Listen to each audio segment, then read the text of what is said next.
exemple, dans le domaine de la signature électronique, le fait marquant, c'est que ça se déploie à grande échelle. Je prends l'exemple dans les banques, où on utilise maintenant la signature électronique, y compris en agence.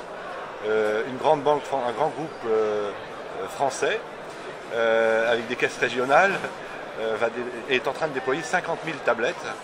Et demain, on ne pourra signer qu'électroniquement dans une agence bancaire, et OpenTrust assure cette signature électronique. La sécurité aujourd'hui, jusqu'à présent, ça a été plutôt dans le monde des PC. On sait depuis cette année, et en tout cas sûrement l'année prochaine, il y aura plus de terminaux mobiles dans les entreprises que de terminaux classiques. Eh bien, ces terminaux, il faut les protéger. Et l'enjeu d'aller, par exemple, mettre un certificat sur un mobile, qu'il soit smartphone ou tablette, est devenu extrêmement important. Est-ce qu'il y a une directive européenne qui s'est manifestée à ce niveau? En ce moment, il y a en fait un projet de règlement européen qui touche à la fois la reconnaissance des identités numériques pour les 28 États membres et bien sûr la signature électronique. Ce projet de règlement, c'est un règlement, donc c'est plus une directive, va imposer la même règle pour les 28 États membres, ce qui veut dire que pour la première fois, nous allons avoir un marché de la signature électronique en reconnaissance des identités numériques, principalement à base de mobile, comme on vient de le dire, qui va se déployer en Europe. Il y a par exemple, je ne peux pas citer l'enseigne, mais si je vous dis une enseigne très connue avec une pomme qui délivre des tablettes et des smartphones, aujourd'hui vous pouvez souscrire un crédit directement en point de vente et vous repartez avec votre tablette et en ayant souscrit un crédit à la consommation. Pratiquement tous nos grands clients grands comptes, ont déployé énormément de mobiles.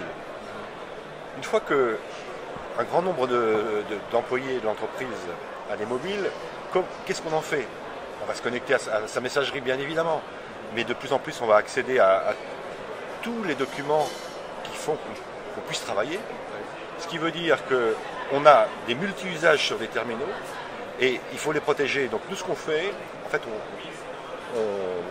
on propose des certificats d'usage, par exemple pour la messagerie, pour l'accès aux données sensibles de l'entreprise, pour les RH, si bien que s'il y a un problème sur une des applications, on ne va pas priver l'utilisateur du reste de ces applications.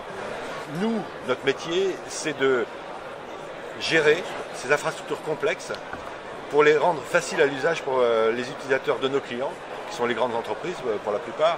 Et en fait, il n'y a plus du tout de complexité, elle est complètement masquée.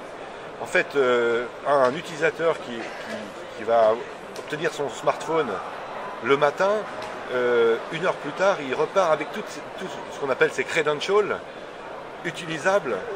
Et lui, il n'a jamais entendu parler de certificat. Lui, il fait que de l'usage.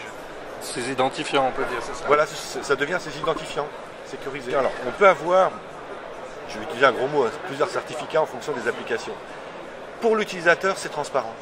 Parce que lui, c'est comme s'il avait un seul identifiant. Parce que pour activer son identifiant, ça sera toujours le même code. Ce code étant un code local qui n'est jamais visible en réseau. Et en fait, il va activer selon l'application tel ou tel certificat. Mais c'est transparent pour l'usager. Donc lui, il a l'impression d'avoir un seul identifiant pour toutes ses applications. Et alors la grande crainte cette année des SSI, c'est les cyberfuites, la cybercriminalité. Est-ce qu'avec vos solutions externalisées, on peut justement se renforcer à ce niveau? Tout à fait. On a d'ailleurs des clients grands comptes industriels pour lesquels la sécurité est vraiment importante, qui avaient l'expérience d'avoir leur propre infrastructure installée chez eux, par nous, et qui maintenant on leur propose la solution, on dit en cloud, en fait nous c'est plutôt du cloud privé pour le compte de nos clients, et qui constate un niveau de sécurité plus élevé. Oui, on peut faire, avec l'avènement du cloud, avec des affaires comme Prism, on peut faire de la sécurité de très bon niveau, de très haut niveau, et tout en utilisant les outils modernes du cloud. En maintenant la simplicité d'usage en fait. La simplicité d'usage, c'est un prérequis maintenant. S'il n'y a pas de simplicité d'usage, on sait très bien que les smartphones nous ont donné l'ergonomie d'usage qu'il faut qu'on ait tous maintenant. Si on ne l'a pas, on ne l'utilise pas. Donc c'est un prérequis. C'est vrai qu'un service sur mobile, on le teste en quelques écrans et on le jette aussi vite qu'on l'a testé. Bien sûr. Maintenant, il n'est plus question de faire des guides utilisateurs de 50 pages, on le sait très bien. Il faut que ça soit absolument utilisable quasiment sans notice. Et la sécurité, il en faut absolument, mais malheureusement, il ne faut pas qu'elle soit une contrainte pour l'utilisateur. Alors qu'est-ce qu'il vous reste à développer pour avoir le portefeuille complet dont vous rêvez? Alors, en fait, la technologie, on l'a. C'est la manière de l'amener vers les clients qui doit changer, qui doit s'accélérer. Parce que tout simplement, nos concurrents sur le marché sont des grandes entreprises qui ont des moyens, sont souvent américaines.